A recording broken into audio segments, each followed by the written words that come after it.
ಒಂದಿಗೆ ಮಾತನಾಡ್ತಾರೆ ಅನ್ನೋದಾಗಿ ಅವರ ಆಪ್ತ ವಲಯ ಜೊತೆಗೆ ಅವರನ್ನ ಭೇಟಿಯಾದಂತವರು ನೆನಪಿಸ್ಕೊಳ್ತಾರೆ ಅವರನ್ನ ಇಲ್ಲಿವರೆಗೂ ಕೂಡ. ಅದೇ ಕಾರಣಕ್ಕೆ ಇವತ್ತು ಪಕ್ಷಾತೀತ ಬಿಲ್ವಪತ್ರೆಯ ನಂತರ ಇದು ಕ್ಲೋಸ್ ಮಾಡ್ತಾ ಇದ್ದಾರೆ. ನಿಜ ನಿಜ ಕಂಪ್ಲೀಟ್ ಆಗಿ ಲೈವ್ ದೃಶ್ಯಗಳನ್ನ ನೋಡ್ತಾ ಇದ್ದೀವಿ.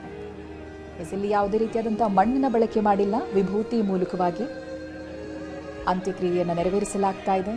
ಪತ್ನಿ ಪಾರ್ವತಮ್ಮ ಅವರ ಸಮಾಧಿಯ ಪಕ್ಕದಲ್ಲೇನೆ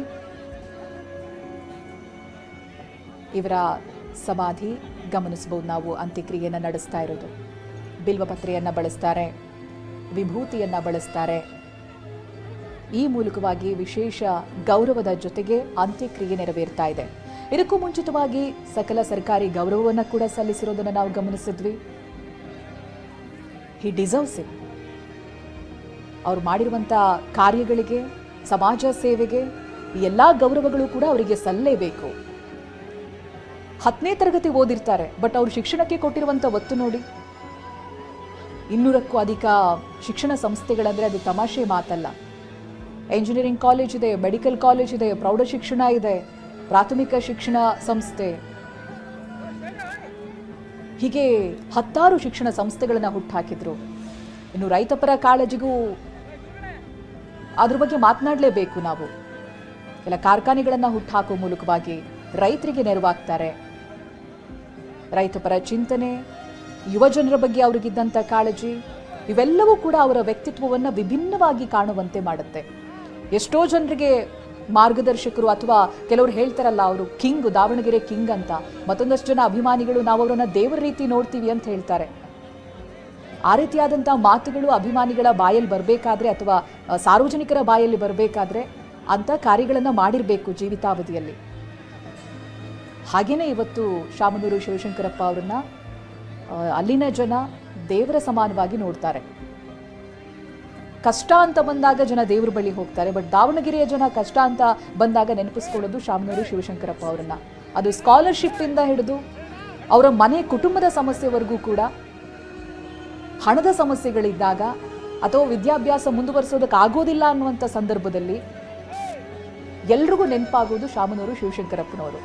ಒಂದು ಊರಿನ ಹೆಸರು ಜೊತೆಗೆ ಒಬ್ಬ ವ್ಯಕ್ತಿಯ ಹೆಸರು ತಳಕು ಹಾಕೊಳ್ಳುತ್ತೆ ಅಂತ ಹೇಳಿದ್ರೆ ಆ ಊರಿನ ಅಭಿವೃದ್ಧಿಗೆ ಇವರ ಕೊಡುಗೆ ಏನು ಅನ್ನೋದಕ್ಕೆ ಮತ್ತೊಂದು ನಿದರ್ಶನ ಬೇಕಿಲ್ಲ. ನಾವು ದಾವಣಗೆರೆಯವರು ಅಂತ ಹೇಳಿದ್ರೆ ಜನರಿಗೆ ನೆನಪಾಗೋದು ಶಾಮನೂರು ಅವರ ಊರ ಅಂತ ಕೇಳ್ತಾರೆ. ಇಡೀ ದಾವಣಗೆರೆಯನ್ನ ಎಜುಕೇಶನ್ ಹಬ್ ಆಗಿ ಮಾಡಿರೋರು, ಅಲ್ಲಿಯ ಇನ್ಫ್ರಾಸ್ಟ್ರಕ್ಚರ್ಗಳಿಗೆ ಇವರ ಕೊಡುಗೆ, ಈ ರೀತಿಯಾದಂಥ ಕೊಡುಗೆಗಳನ್ನು ಕೊಟ್ಟಿರೋದಕ್ಕೆ ಇವತ್ತು ನಿನ್ನೆಯಿಂದಲೂ ಕೂಡ ಅಭಿಮಾನಿ ಸಾಗರವೇ ಆಸ್ಪತ್ರೆ ಬಳಿ ಹೋಗ್ತಾ ಇದ್ದಾರೆ, ಮನೆ ಬಳಿ ಹೋಗ್ತಾ ಇದ್ದಾರೆ. ಹಾಗೆ ಮೈದಾನದಲ್ಲಿ ಅಂತಿಮ ದರ್ಶನಕ್ಕಿಟ್ಟಂಥ ಸಂದರ್ಭದಲ್ಲೂ ಕೂಡ ಸಾವಿರಾರು ಜನ ಬಂದರು. ರೈಸ್ ಮಿಲ್ ಬಳಿನೂ ಕೂಡ ಜನ ಸಾಗರವೇ ಹರಿದು ಬರ್ತಾ ಇದೆ. ಇಡೀ ಒಂದು ದಿನ ರೋಡ್ ಸೈಡ್ನಲ್ಲೆಲ್ಲ ನಿಂತ್ಕೊಂಡು, ರಸ್ತೆ ಬದಿಯ ಇಕ್ಕೆಲಗಳಲ್ಲಿ ನಿಂತ್ಕೊಂಡು ಇವರ ಅಂತಿಮ ದರ್ಶನವನ್ನ ಮಾಡಿದಂಥ ಸಾವಿರಾರು ಜನ ಅಭಿಮಾನಿಗಳಿದ್ದಾರೆ. ಅವರು ಮನೆಗೆ ಒಂದಲ್ಲ ಒಂದು ರೀತಿಯಾಗಿ ಶಾಮನೂರವರು ಸಹಾಯ ಆಗಿದ್ದಾರೆ. ಅದೆಲ್ಲವೂ ಕೂಡ ಈಗ ಗೊತ್ತಾಗ್ತಾ ಇದೆ ಅಂತ ಹೇಳಿದ್ರೆ ಮಾಧ್ಯಮದ ಮುಂದೆ ಜನ ಮಾತನಾಡ್ತಾ ಇದ್ದಾರೆ. ಯಾಕೆ ಅಂತಿಮ ದರ್ಶನಕ್ಕೆ ಬಂದಿದ್ದೀರಾ ಅಂತ ಕೇಳಿದಾಗ, ದರ್ಶನ ಮಾಡ್ಕೊಂಡು ಹೋಗ್ತಾ ಇದ್ದೀರಾ ಅಂತ ಪ್ರಶ್ನೆ ಮಾಡಿದಾಗ, ಯಾಕೆ, ಏನು, ನಮಗೆ ಯಾವ ರೀತಿಯಾಗಿ ಸಹಾಯ ಮಾಡಿದ್ರು, ನಮ್ಮ ಕಷ್ಟಗಳಿಗೆ ಹೇಗೆ ನೆರವಾದ್ರು, ಹೇಗೆ ಸ್ಪಂದಿಸಿದ್ರು, ಇದ್ರ ಬಗ್ಗೆ ಮಾತನಾಡ್ತಾರೆ. ಎಷ್ಟೋ ಜನರ ಬದುಕು ಕಟ್ಟಿಕೊಳ್ಳೋದಕ್ಕೆ ಸಹಾಯ ಮಾಡಿದ್ದಾರೆ. ಆಮೇಲೆ ಶಿಕ್ಷಣ ಅನ್ನೋದು ಅತಿ ದೊಡ್ಡ ಶಕ್ತಿ ಬಿಡಿ. ದಾವಣಗೆರೆಯಲ್ಲಿ ಅದನ್ನು ಶಿಕ್ಷಣ ಕಾಶಿಯಾಗಿ ಪರಿವರ್ತನೆ ಮಾಡಿ ನೂರಾರು ಶಾಲಾ ಕಾಲೇಜುಗಳನ್ನು ಸ್ಥಾಪನೆ ಮಾಡಿ ಅಲ್ಲಿರುವಂಥ ಯುವ ಜನರಿಗೆ ಒಂದು ದಾರಿಯನ್ನು ಮಾಡಿಕೊಟ್ಟಿರುವಂಥ ಶಿವಶಂಕರಪ್ಪನವರು, ಅವರ ಸೇವೆಯನ್ನು ಹೇಳ್ತಾ ಹೋದರೆ ಬಹುಶಃ ದಿನಗಳೇ ಕಳೆದು ಹೋಗುತ್ತೆ. ಅಷ್ಟರ ಮಟ್ಟಿಗೆ ರಾಜಕೀಯದ ಜೊತೆಗೆ ಸಮಾಜಮುಖಿ ಕೆಲಸಗಳಲ್ಲೂ ಕೂಡ ತೊಡಗಿಸಿಕೊಂಡಿದ್ದಾರೆ. 6 ಬಾರಿ ಶಾಸಕರಾಗೋದು ತಮಾಷೆ ಮಾತಲ್ಲ. ಹಾಗೆ ಸಂಸದರಾಗಿನೂ ಕೂಡ ಆಯ್ಕೆಯಾಗ್ತಾರೆ. ಖಜಾಂಚಿಯಾಗಿ ಸುಮಾರು 30 ವರ್ಷಗಳವರೆಗೂ ಕೂಡ ಸೇವೆಯನ್ನು ಸಲ್ಲಿಸ್ತಾರೆ. ಯಾವುದೇ ಜವಾಬ್ದಾರಿಯನ್ನ ಕೊಟ್ಟರೂ ಕೂಡ ಬಹಳ ಸಮರ್ಥವಾಗಿ ನಿಭಾಯಿಸ್ತಾರೆ. ಇದೇ ಕಾರಣಕ್ಕೆ ಕಲಾಪದಲ್ಲೂ ಕೂಡ ಅವರ ಸಾಧನೆಗಳನ್ನು ಕೊಂಡಾಡಿದ್ರು. ಸ್ಪೀಕರ್ ಖಾದರ್ ಆದಿಯಾಗಿ ಸಿಎಂ ಮಾತನಾಡ್ತಾರೆ. ಆಮೇಲೆ ವಿಪಕ್ಷ ನಾಯಕ ಆರ್ ಅಶೋಕ್ ಅವರು ಕೂಡ ಶಾಮನೂರು ಶಿವಶಂಕರಪ್ಪನವರನ್ನ ಹೊಗಳಿದ್ದನ್ನು ನಾವು ಗಮನಿಸಿದ್ವಿ. ಇವತ್ತು 94 ವರ್ಷ ಸಂಪೂರ್ಣ ಆಯಿತು. ಈ ವಯಸ್ಸಿನಲ್ಲೂ ಕೂಡ ಅವರು ಇನ್ನೊಂದು ಟರ್ಮ್ ನಾನು ಎಲೆಕ್ಷನ್ಗೆ ನಿಲ್ತೀನಿ ಅನ್ನುವಂಥ ಉತ್ಸಾಹವನ್ನು ತೋರಿಸ್ತಾ ಇದ್ರು ಅಂತ ಹೇಳಿದ್ರೆ ಜನಸೇವೆಯಲ್ಲಿ ಅವ್ರಿಗಿದ್ದಂಥ ಕಾಳಜಿ ಅದಕ್ಕೆ ಕಾರಣ ಬಿಟ್ಟರೆ ಬೇರೇನು ಹೇಳೋದಕ್ಕೆ ಸಾಧ್ಯ ಇಲ್ಲ. ಇನ್ನು ಈಶ್ವರ್ ಖಂಡ್ರೆ ಅವ್ರು ನೆನಪಿಸ್ಕೊಳ್ತಾರೆ, ಇತ್ತೀಚೆಗೆ ಅವರ ಆಸ್ಪತ್ರೆಯಲ್ಲಿ ಅವರನ್ನ ಭೇಟಿಯಾದಾಗಲೂ ಕೂಡ ಏನಾಗ್ತಾ ಇದೆ, ರಾಜ್ಯದಲ್ಲಿ ಏನಾಗ್ತಾ ಇದೆ, ಡೆವಲಪ್ಮೆಂಟ್ ಏನು, ಇದ್ರ ಬಗ್ಗೆ ಕೇಳ್ತಾ ಇದ್ರಂತೆ. ಆರೋಗ್ಯ ಸಮಸ್ಯೆ ಇದೆ, ಉಸಿರಾಟದ ಸಮಸ್ಯೆ ಇದೆ, ಚಿಕಿತ್ಸೆ ಪಡಿತಾ ಇರುವಂಥ ಸಂದರ್ಭದಲ್ಲೂ ಕೂಡ ರಾಜ್ಯದ ಜನ ಹೇಗಿದ್ದಾರೆ ಅಂತ ತಿಳ್ಕೊಳ್ಳುವಂಥ ಆಸಕ್ತಿ ಅವರಲ್ಲಿತ್ತು. ಅದಕ್ಕೆ ಅವರ ಜನಪರ ಕಾಳಜಿಯೇ ಕಾರಣ. ಇಷ್ಟೊಂದು ಜನ ಅಭಿಮಾನಿಗಳು ನಿಂತು ಅವ್ರನ್ನ ನೋಡೋದಕ್ಕೆ ಬಯಸ್ತಾರೆ, ಅಂತಿಮವಾಗಿ ಅವರ ವಿದಾಯ ಹೇಳೋದಕ್ಕೆ ಬಯಸ್ತಾರೆ, ಅಂತಿಮ ದರ್ಶನಕ್ಕಾಗಿ ಕಾಯ್ತಾರೆ ಗಂಟೆಗಟ್ಟಲೆ ಅಂತ ಹೇಳಿದ್ರೆ ತಮಾಷೆ ಮಾತಲ್ಲ. ಹೈಸ್ಕೂಲ್ ಮೈದಾನದಲ್ಲಿ ತುಂಬ ಚೆನ್ನಾಗಿ ಒಂದು ವ್ಯವಸ್ಥೆ ಮಾಡಿಕೊಟ್ರು. ಯಾಕೆಂತ ಹೇಳಿದ್ರೆ ಆಸ್ಪತ್ರೆ ಬಳಿ ಸಿಕ್ಕಾಪಟ್ಟೆ ಜನ ಜಮಾಯಿಸಿದ್ರು. ಆಮೇಲೆ ಭದ್ರತೆಯನ್ನು ಕೂಡ ಒದಗಿಸಬೇಕಾಯಿತು, ಏನಾದರೂ ಸಮಸ್ಯೆ ಆಗುತ್ತೆ ಅನ್ನುವಂಥ ಕಾರಣಕ್ಕೆ. ಹಾಗಾಗಿ ಹೈಸ್ಕೂಲ್ ಮೈದಾನದಲ್ಲಿ ಬ್ಯಾರಿಕೇಡನ್ನೆಲ್ಲ ಹಾಕಿ ಅಂತಿಮ ದರ್ಶನಕ್ಕೆ ವ್ಯವಸ್ಥೆ ಮಾಡಿಕೊಟ್ರು. ಅಲ್ಲಿ ಬಂದಿರುವಂಥ ಸಾಕಷ್ಟು ಜನ ಕಣ್ಣೀರೇ ಹಾಕಿದ್ರು, ಗೋಳಾಡಿದ್ರು. ಮಹಿಳೆಯರು ಕೂಡ ಒಂದೊಳ್ಳೆ ವ್ಯಕ್ತಿಯನ್ನ ಕಳ್ಕೊಂಡ್ವಿ ಅನ್ನೋದಾಗಿ. ಯಾವಾಗಲೂ ಕೂಡ ತಮ್ಮ ಕಷ್ಟಕ್ಕೆ ಸ್ಪಂದಿಸ್ತಾ ಇದ್ದಂಥ ವ್ಯಕ್ತಿಯನ್ನ ಕಳ್ಕೊಂಡಾಗ ದೊಡ್ಡ ಶಕ್ತಿಯನ್ನೇ ಕಳ್ಕೊಂಡಷ್ಟು ನೋವಾಗುತ್ತೆ. ಇವತ್ತು ದಾವಣಗೆರೆಯ ಜನ ಕೂಡ ಅದೇ ನೋವನ್ನ ಅನುಭವಿಸ್ತಾ ಇದ್ದಾರೆ. ನಿಜ. ಅಂತಿಮ ಹಂತದ ವಿಧಿವಿಧಾನಗಳು ನೆರವೇರ್ತಾ ಇದೆ, ನಾವು ನೋಡ್ತಾ ಇದ್ದೀವಿ ದೃಶ್ಯಗಳನ್ನ. ಫೈನಲ್ ಆಗಿ ಅಂತಿಮ ವಿಧಿವಿಧಾನಗಳು ವಿಭೂತಿ, ಬಿಲ್ವಪತ್ರಿ ಮತ್ತೆ ಗಂಗಾಜಲವನ್ನ ಸ್ಪರ್ಶಿಸಿ ಅಲ್ಲಿ ವಿಧಿವಿಧಾನವನ್ನ ನೆರವೇರಿಸ್ತಾ ಇರುವಂಥದ್ದು. ಶಾಮನೂರು ಶಿವಶಂಕರಪ್ಪ ಅವರು ಅಂತ ಹೇಳಿದ್ರೆ ಅಭಿವೃದ್ಧಿಯ ಹರಿಕಾರ ಅಂತಾರೆ. ಅದರಲ್ಲೂ ದಾವಣಗೆರೆ ಭಾಗದ ಜನ ಅಂತೂ ಅವರನ್ನ ಮನಸ್ಸಲ್ಲಿ ಇಟ್ಕೊಂಡು ಪೂಜೆ ಮಾಡ್ತಾರೆ. ಅಂತಹ ವ್ಯಕ್ತಿತ್ವ. ಯಾಕೆಂದ್ರೆ ಪ್ರತಿಯೊಬ್ಬರು ಯಾರೇ ಅವರನ್ನ ಕಾಣಬೇಕು ಅಥವಾ ತಮ್ಮ ಸಮಸ್ಯೆಯನ್ನ ಹೇಳ್ಕೊಳ್ಬೇಕು ಅಂತ ಹೇಳಿ ಹೋದ್ರೆ ಅವರನ್ನ ಮಾತಾಡಿಸ್ತಾ ಇದ್ರು, ಅವ್ರಿಗೆ ಸಿಗ್ತಾ ಇದ್ರು. ಎಷ್ಟೋ ರಾಜಕಾರಣಿಗಳಿಗೆ ಮೀಟ್ ಮಾಡಬೇಕು ಅಂದ್ರೆ ಅವ್ರನ್ನ ನೋಡೋದಕ್ಕೂ ಕೂಡ ಸಾಧ್ಯವಾಗೋದಿಲ್ಲ. ಆದರೆ ಶಾಮನೂರು ಶಿವಶಂಕರಪ್ಪ ಅವರ ವ್ಯಕ್ತಿತ್ವ ಆ ರೀತಿ ಇರಲಿಲ್ಲ. ಜನರ ಸಮಸ್ಯೆಯನ್ನ ಆಲಿಸ್ತಾ ಇದ್ರು, ಅದಕ್ಕೆ ಸ್ಪಂದಿಸ್ತಾ ಇದ್ರು. ನೀವು ಹೇಳ್ದಾಗೆ ಚೈತ್ರ, ಶಿಕ್ಷಣ ವಿಚಾರದಲ್ಲಿ ಅವ್ರು ತೆಗೆದುಕೊಂಡಂತಹ ಒಂದಷ್ಟು ನಿರ್ಧಾರಗಳು, ಅವ್ರು ಮಾಡಿದಂತಹ ಬೆಳವಣಿಗೆಗಳು, ಕೇವಲ 10ನೇ ತರಗತಿ ಓದಿದ್ರೂ ಕೂಡ ಅವರು ಶಿಕ್ಷಣಕ್ಕೆ ಕೊಟ್ಟಂತಹ ಒತ್ತು. ಹಾಗಾಗಿ ದಾವಣಗೆರೆಯ ಪ್ರತಿಯೊಬ್ಬರೂ ಕೂಡ ಅದನ್ನು ನೆನೆಸ್ಕೊಳ್ತಾರೆ. ಆರೋಗ್ಯ ಸಂಸ್ಥೆಗಳನ್ನು ಕಟ್ಟಿದಂತಹ ರೀತಿಯಾಗಿರಬಹುದು, ಪ್ರತಿಯೊಂದರಲ್ಲೂ ಕೂಡ ಅವರು ಗೆಲುವನ್ನೇ ಸಾಧಿಸ್ಕೊಂಡು ಬಂದರು. ಅಂದರೆ ಮೊದಲು ವ್ಯಾಪಾರದಲ್ಲಿ ಅವರು ಗೆಲುವನ್ನು ಸಾಧಿಸ್ತಾರೆ, ನಂತರ ದಿನಗಳಲ್ಲಿ ನಗರಸಭೆ ಅಧ್ಯಕ್ಷರಾಗಿ ಆಯ್ಕೆ ಆಗ್ತಾರೆ. ಅದಾದ ನಂತರದಲ್ಲಿ ರಾಜಕೀಯ ರಂಗಕ್ಕೆ ಬೇಕೋ ಬೇಡವೋ ಅನ್ನೋ ರೀತಿಯಲ್ಲೇ ಎಂಟ್ರಿ ಆದಂಥವರು. ಆದರೆ ರಾಜಕೀಯ ರಂಗದಲ್ಲೇ ಉತ್ತುಂಗದ ಸ್ಥಾನದಲ್ಲಿ ಇರ್ತಾರೆ. 6 ಬಾರಿ ಶಾಸಕರಾಗ್ತಾರೆ, ಸಂಸದರಾಗ್ತಾರೆ, ಸಚಿವರಾಗ್ತಾರೆ, ತೋಟಗಾರಿಕೆ ಇಲಾಖೆ ನಿಭಾಯಿಸ್ತಾರೆ. ಈ ಇಳಿ ವಯಸ್ಸಲ್ಲೂ ಕೂಡ ಅವರನ್ನ ಜನರು ಶಾಸಕರಾಗಿ ಆಯ್ಕೆ ಮಾಡ್ತಾರೆ ಅಂದ್ರೆ ಇದರಲ್ಲೇ ನಾವು ಅರ್ಥ ಮಾಡ್ಕೊಳ್ಬೇಕು ಜನಕ್ಕೆ ಅವರು ಎಷ್ಟು ಪ್ರೀತಿ ಪಾತ್ರರಾಗಿದ್ರು, ಮತ್ತೆ ಅವರ ಸೇವೆಯನ್ನ ಜನ ಯಾವ ರೀತಿ ವೋಟ್ನ ಮುಖಾಂತರವಾಗಿ ಕೊಡ್ತಾ ಇದ್ರು ಅಂತ ಹೇಳಿ. ಅವರ ಸೇವೆಗೆ ಕೊಟ್ಟಂತಹ ಬೆಲೆ ಅಂತಲೇ ಹೇಳಬಹುದು. ಅವರು ಮುಂದಿನ ಚುನಾವಣೆಯಲ್ಲೂ ಕೂಡ ನಾನು ಸ್ಪರ್ಧಿಸ್ತೀನಿ, ನಾನು ಮತ್ತೆ ಶಾಸಕನಾಗ್ತೀನಿ ಅಂತ ಹೇಳ್ತಾ ಇದ್ರು. ಈ ಬಾರಿಯೂ ಕೂಡ ಅವರಿಗೆ ಸಚಿವ ಸ್ಥಾನ ಒಲ್ದು ಬಂದಿತ್ತು, ಆದರೆ ಮಗನಿಗೋಸ್ಕರ ಆ ಸಚಿವ ಸ್ಥಾನವನ್ನ ಬಿಟ್ಕೊಟ್ರು.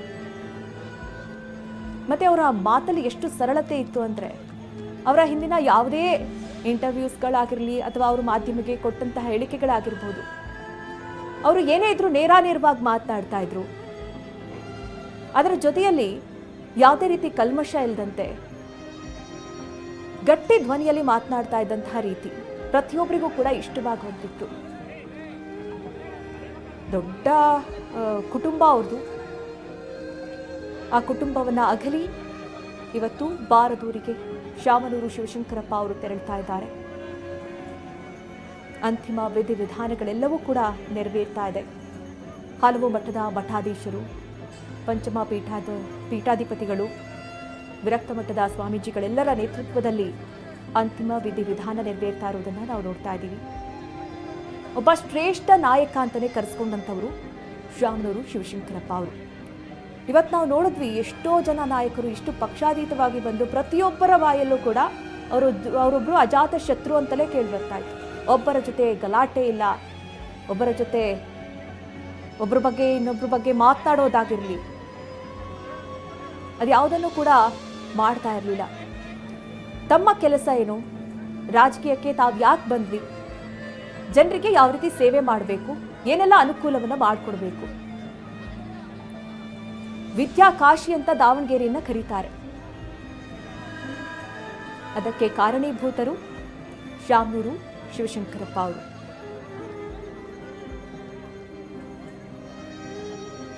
ರೈಟ್, ಇನ್ನು ಸಮಾಜದ ಎಲ್ಲ ವರ್ಗವನ್ನ ತಲುಪುವಂಥ ಅವರ ಪ್ರಯತ್ನ ಹೇಗಿತ್ತು ಅಂತ ನೋಡೋಣ. ಶಾಮನೂರು ಗ್ರೂಪ್ ಮಾಲೀಕರು ಕೂಡ ಹೌದು. ಶಾಮನೂರು ಶಿವಶಂಕರಪ್ಪನವರು ದಾವಣಗೆರೆಯ ಅಂಗವಿಕಲರ ಆಶಾ ಕಿರಣ ಟ್ರಸ್ಟನ್ನು ಸ್ಥಾಪಿಸ್ತಾರೆ. ದಾವಣಗೆರೆ ಕ್ರಿಕೆಟ್ ಕ್ಲಬ್ ಮತ್ತು ದಾವಣಗೆರೆ ಸ್ಪೋರ್ಟ್ಸ್ ಕ್ಲಬ್ನ ಅಧ್ಯಕ್ಷರು ಕೂಡ ಇವರಾಗಿರ್ತಾರೆ. ಅಖಿಲ ಭಾರತ ವೀರಶೈವ ಮಹಾಸಭೆಯ ಅಧ್ಯಕ್ಷರಾಗಿಯೂ ಕೂಡ ಕಾರ್ಯವನ್ನು ನಿರ್ವಹಿಸ್ತಾರೆ. ಒಬ್ಬ ವ್ಯಕ್ತಿ ಮಲ್ಟಿಪಲ್ ಜವಾಬ್ದಾರಿಯನ್ನು ಹೇಗೆ ನಿಭಾಯಿಸ್ಬೋದು, ಸಮರ್ಥವಾಗಿ ಹೇಗೆ ನಿಭಾಯಿಸ್ಬೋದು ಅನ್ನೋದಕ್ಕೆ ಇವರು ನಿದರ್ಶನ. ಬಾಪೂಜಿ ಇನ್ಸ್ಟಿಟ್ಯೂಟ್ ಆಫ್ ಎಂಜಿನಿಯರಿಂಗ್ ಹಾಗೆ ಟೆಕ್ನಾಲಜಿ ಮತ್ತು ಹಲವಾರು ವೃತ್ತಿಪರ ಶಿಕ್ಷಣ ಸಂಸ್ಥೆಗಳು ಕೂಡ ಸೇರಿದಂತೆ ಬಾಪೂಜಿ ಎಂಜಿನಿಯರಿಂಗ್ ಅಸೋಸಿಯೇಷನ್ನ ಅಧ್ಯಕ್ಷರು ಕೂಡ ಆಗಿರ್ತಾರೆ. ಶಿಕ್ಷಣವಾದಿ, ಕೈಗಾರಿಕೋದ್ಯಮಿ, ಸಕ್ಕರೆ ಮತ್ತು ಡಿಸ್ಟಿಲರೀಸ್ನ ವ್ಯಾಪಾರ ಮಾಡುವಂಥ ಶಾಮನೂರು ಗ್ರೂಪ್ನ ಮಾಲೀಕರು ಕೂಡ ಆಗಿದ್ದಾರೆ. ಬಹುಶಃ ಯಾವುದೇ ಒಂದು ವರ್ಗವನ್ನು ಬಿಟ್ಟಿಲ್ಲ. ಸಮಾಜದ ಏಳ್ಗೆಗಾಗಿ, ಶಿಕ್ಷಣಕ್ಕಾಗಿ, ರೈತರಿಗಾಗಿ ಸದಾ ಅವರ ಮನಸ್ಸು ಮಿಡಿತಾ ಇತ್ತು ಅನ್ನೋದಕ್ಕೆ ಅವರು ನಿಭಾಯಿಸಿರುವಂಥ ಜವಾಬ್ದಾರಿಗಳೇ ಸಾಕ್ಷಿ. ಇನ್ನು ರಾಜಕೀಯದಲ್ಲಂತೂ ರಾಜಕೀಯ ಭೀಷ್ಮ ಅಂತಾನೆ ಕರೆಸ್ಕೊಳ್ತಾರೆ. ಇವತ್ತು BSY ಮಾತಾಡಬೇಕಾದ್ರೆ ಆತ್ಮೀಯ ಸಹೋದರ ಅನ್ನೋದಾಗಿ ಅವರು ಮೆನ್ಷನ್ ಮಾಡ್ತಾರೆ. ಸೊ ಪಕ್ಷದ ಹೊರತಾಗಿ ಅವ್ರ ಮೇಲೆ ಜನ ಇಟ್ಟಿರುವಂಥ ಪ್ರೀತಿ, ರಾಜಕೀಯ ನಾಯಕರಿಟ್ಟಿರುವಂಥ ಪ್ರೀತಿ ಅವ್ರ ಮಾತುಗಳಲ್ಲಿ ಗೊತ್ತಾಗ್ತಾ ಇದೆ. ಅಂತ ಒಬ್ಬ ಧೀಮಂತ ನಾಯಕನನ್ನ ಇವತ್ತು ರಾಜ್ಯ ಕಳೆದುಕೊಂಡಿದೆ. ದೇಶಕ್ಕೆ ಹೋಲಿಸಿದ್ರೆ ಒಬ್ಬ ಹಿರಿಯ ನಾಯಕ ಅನ್ನೋದಾಗಿ ಹೇಳ್ಬೋದು. 95ನೇ ವಯಸ್ಸಿನಲ್ಲೂ ಕೂಡ ಅವ್ರಿಗಿದ್ದಂಥ ಹುಮ್ಮಸ್ಸು, ಮಾತನಾಡ್ತಾ ಇದ್ದಂಥ ರೀತಿ, ಜನರ ಜೊತೆಗೆ ಬೆರೀತಾ ಇದ್ದಂಥ ರೀತಿ, ಅವಕಾಶ ಸಿಕ್ಕಾಗೆಲ್ಲ, ರಾಜಕೀಯ ವ್ಯಕ್ತಿಗಳ ಭೇಟಿ ಆದಾಗೆಲ್ಲ ಏನು ನಡೀತಾ ಇದೆ ಅಂತ ತಿಳ್ಕೊಳ್ಳೋದಕ್ಕೆ ಅವ್ರಿಗಿದ್ದಂಥ ಆಸಕ್ತಿ, ಇದು ಜನಪರ ಪ್ರೀತಿ ಇದ್ರೆ, ಕಾಳಜಿ ಇದ್ರೆ ಮಾತ್ರನೇ ಸಾಧ್ಯ. ದೃಶ್ಯದಲ್ಲಿ ಗಮನಿಸ್ತಾ ಇದ್ದಾರೆ, ಇದು ವೀರಶೈವ ಲಿಂಗಾಯತ ಸಂಪ್ರದಾಯದಂತೆ ಅಂತಿಮ ಸಂಸ್ಕಾರ ನೆರವೇರ್ತಾ ಇದೆ. ಶ್ರೀಗಳ ಸಮ್ಮುಖದಲ್ಲಿ, ಕುಟುಂಬಸ್ಥರ ಉಪಸ್ಥಿತಿಯಲ್ಲಿ ಕಾರ್ಯಗಳು ನೆರವೇರ್ತಾ ಇರೋದನ್ನ ಗಮನಿಸಬಹುದು ನೀವು. ಶಾಮನೂರು ಇನ್ಮೇಲೆ ನೆನಪು ಮಾತ್ರ ಇರ್ತಾರೆ, ಬಟ್ ಅವ್ರು ಮಾಡಿರುವಂಥ ಸೇವೆಗಳು ಸದಾ ಜನರ ಮನಸ್ಸಿನಲ್ಲಿರುತ್ತೆ. ಪ್ರತಿಯೊಬ್ಬರ ಮಾತಿನಲ್ಲಿ ಅದು ಗೊತ್ತಾಗುತ್ತೆ. ಜನರ ಕಷ್ಟಗಳಿಗೆ ಹೇಗೆ ಸ್ಪಂದಿಸ್ತಾ ಇದ್ರು ಅನ್ನೋದಕ್ಕೆ ಸಾವಿರ ನಿದರ್ಶನಗಳನ್ನು ಇವತ್ತು ಒಂದಿಂದ ನಾವು ಗಮನಿಸಿದ್ವಿ. 24 ಗಂಟೆಯಲ್ಲಿ ಅದೆಷ್ಟು ಜನ ಮಾತನಾಡಿದ್ದಾರೆ. ಎಲ್ಲರೂ ಕೂಡ ಅವರ ವ್ಯಕ್ತಿತ್ವವನ್ನು ಹೊಗಳ್ತಾ ಇದ್ರು. ನಾಡಿಗಾಗಿ ಅವ್ರ ಸೇವೆ ಹೇಗಿತ್ತು ಅನ್ನೋದನ್ನು ನೆನಪಿಸ್ತಾ ಇದ್ರು. ಎಷ್ಟೋ ಜನ ರಾಜಕಾರಣಿಗಳ ತಂದೆಯ ಜೊತೆಗೆ ಇವ್ರ ಒಡನಾಟ ತುಂಬ ಚೆನ್ನಾಗಿದೆ. ಹಾಗಾಗಿ ಆ ನಾಯಕರುಗಳು ಕೂಡ ಇವರನ್ನ ಬಹಳ ಆತ್ಮೀಯವಾಗಿ ಹತ್ತಿರದಿಂದ ನೋಡಿರ್ತಾರೆ. ಹಾಗಾಗಿನೇ ಅವರ ಗುಣಗಳನ್ನು ವಿವರಿಸ್ತಾ ಇದ್ರು. ಅವ್ರ ಒಡನಾಟ ಹೇಗಿತ್ತು ಅವ್ರ ಜೊತೆಗೆ ಅನ್ನೋದನ್ನ ಹೇಳ್ತಾ ಇದ್ರು. ಜೊತೆಗೆ ಅವರಿಂದ ತಿಳಿಯುವಂಥ ವಿಚಾರಗಳು ಬಹಳಷ್ಟಿದೆ ಅನ್ನೋದನ್ನ ಹೇಳ್ತಾ ಇದ್ರು. ಅಂತ ಮೇರು ವ್ಯಕ್ತಿತ್ವವನ್ನ ಇವತ್ತು ಕಳ್ಕೊಂಡಿದ್ದೀವಿ. ಪತ್ನಿ ಪಾರ್ವತಮ್ಮ ಅವರ ಸಮಾಧಿ ಪಕ್ಕದಲ್ಲೇ ಅಂತ್ಯ ಸಂಸ್ಕಾರವನ್ನು ನೆರವೇರಿಸಲಾಗ್ತಾ ಇದೆ.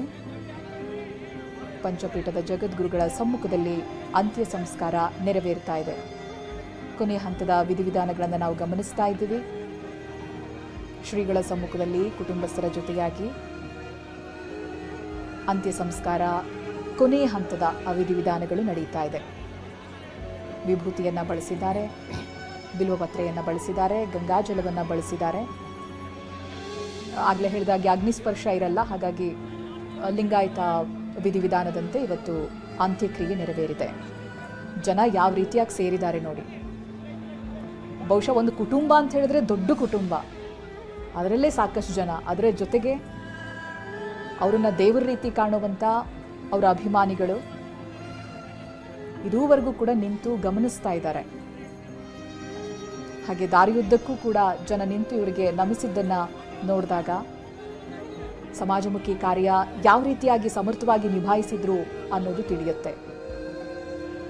ಇನ್ನು ಇವ್ರ ಬಗ್ಗೆ ತುಂಬ ಮುಖ್ಯವಾಗಿ ಮಾತನಾಡಬೇಕು ಅಂತಂದರೆ, ಅವ್ರದ್ದು ಅಂದ್ಕೊಂಡಿದ್ದನ್ನು ಯಾವುದನ್ನು ಅವ್ರು ಬಿಟ್ಕೊಟ್ಟಿಲ್ಲ ಅಂತೇಳಿ. ಏಕೆಂದರೆ ಈ ಹಿಂದೆ ಫ್ಯಾಮಿಲಿ ವಿಚಾರದಲ್ಲಿ ಒಂದಷ್ಟು ವಾಕ್ಸಮರಗಳಾಯಿತು. ಅಂದರೆ ಅದು ಮಾಧ್ಯಮಗಳ ಮುಂದೆ ಕೂಡ ಪ್ರಸ್ತಾಪ ಆಯಿತು. ಆ ಸಂದರ್ಭದಲ್ಲಿ ಅವರನ್ನು ಪ್ರಶ್ನೆ ಮಾಡಿದಾಗ ಇಲ್ಲ, ನಾನು ಅವರು ಚೆನ್ನಾಗೇ ಇದ್ದೀವಿ ಅನ್ನುವಂಥ ಮಾತನ್ನೇ ಹೇಳ್ತಾ ಇದ್ರು. ಒಂದು ಕಡೆ ಅವರು ಫ್ಯಾಮಿಲಿಯನ್ನು ಯಾರೊಂದಿಗೂ ಕೂಡ ಹೊರಗಡೆ ಬಿಟ್ಕೊಡ್ತಾ ಇರಲಿಲ್ಲ ಅನ್ನೋದು.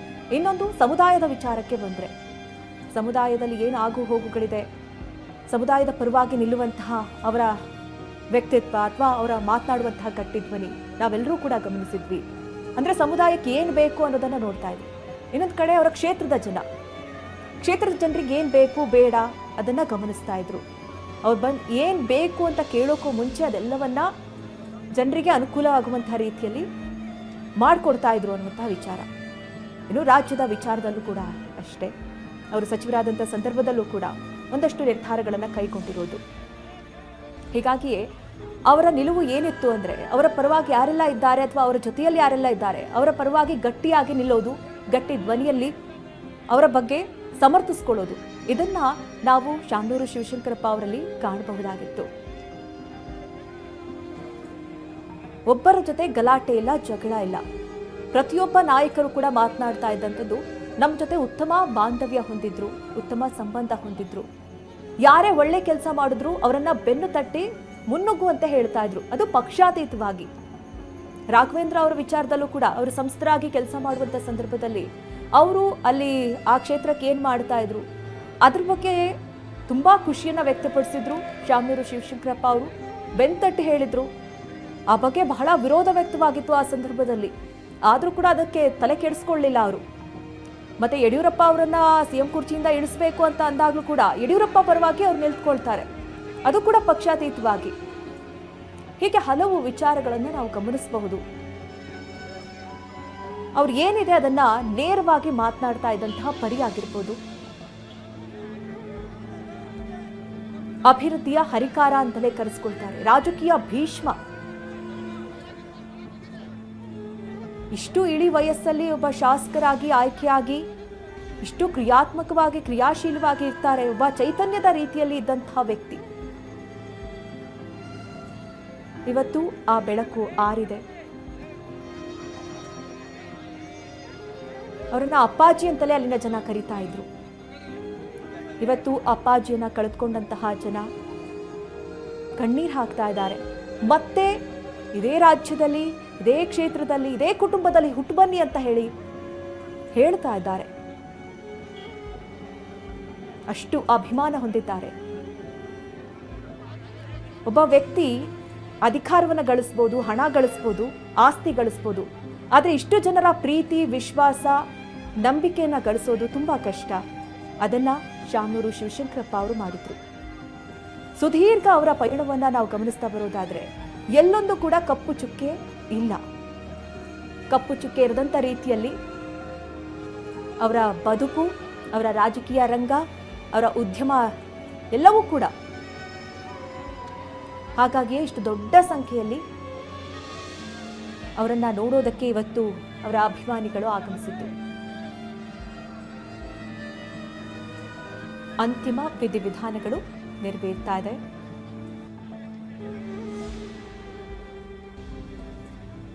ನಾವಾಗಲೇ ಹೇಳ್ತಾ ಇದ್ವಿ, ಆರೋಗ್ಯಕ್ಕೆ ಅವರು ಕೊಟ್ಟಿದ್ದಂಥ ಕೊಡುಗೆ, ಆಸ್ಪತ್ರೆಗಳಾಗಿರ್ಬೋದು ಅಥವಾ ಶಿಕ್ಷಣದಲ್ಲಿ ಅವರ ಸೇವೆ, ಸಮಾಜ ಸೇವೆ, ಎಲ್ಲ ಕ್ಷೇತ್ರದಲ್ಲೂ ಅವರನ್ನು ತೊಡಗಿಸಿಕೊಂಡಂಥ ರೀತಿ ಎಲ್ರಿಗೂ ಕೂಡ ಮಾದರಿಯಾಗಿದೆ. ಮಧ್ಯ ಕರ್ನಾಟಕದ ಭಾಗದ ಜನರಿಗೆ ಇವ್ರು ಕೊಟ್ಟಿರುವಂಥ ಸೇವೆಗಳು ಒಂದು ರೀತಿ ವರ, ತಮ್ಮ ಜೀವನವನ್ನು ಕಟ್ಟಿಕೊಳ್ಳೋದಕ್ಕೆ ಒಂದು ದಾರಿಯಾಗಿತ್ತು. ಇಂಥ ಬೆಂಗಳೂರಿನ ರೀತಿಯಾಗಿ ರಾಜಧಾನಿಗೆ ಟಕ್ಕರ್ ಕೊಡುವಂಥ ರೀತಿಯಾಗಿ ದಾವಣಗೆರೆ ಅಭಿವೃದ್ಧಿಯನ್ನ ಕಂಡಿದೆ. ಅಷ್ಟರ ಮಟ್ಟಿಗೆ ಶಿಕ್ಷಣ ಸಂಸ್ಥೆಗಳ ತಲೆ ಎತ್ತಿದೆ ಅಂತ ಹೇಳಿದ್ರೆ ಅದಕ್ಕೆ ಕಾರಣೀಭೂತರು ಶಾಮನೂರು ಶಿವಶಂಕರಪ್ಪನವರು. ವಿದ್ಯಾರ್ಥಿಗಳು ಬಹಳಷ್ಟು ಜನ ನೆನಪಿಸ್ಕೊಳ್ತಾರೆ ಅವರನ್ನ.